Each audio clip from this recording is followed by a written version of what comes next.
We begin with Daniel on the state's new, more direct way of assisting farms.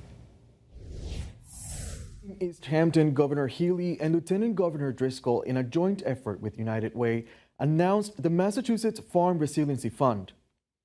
This effort comes after hearing from farmers across Western Mass devastated by the heavy rain and flooding since last week, including Mountain View Farm in East Hampton, and learning that financial aid is the immediate help needed to keep farms operating right now. To see the devastation firsthand, we knew we had to do something. And so that's what today is about. We wanted to find a way to come together, provide direct aid to our farmers. We've got to take care of those who take care of so many.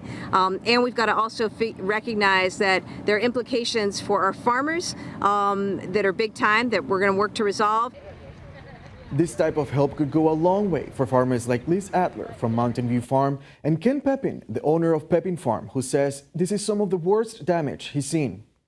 Flood of '84, we had time to replant. It was Memorial Weekend.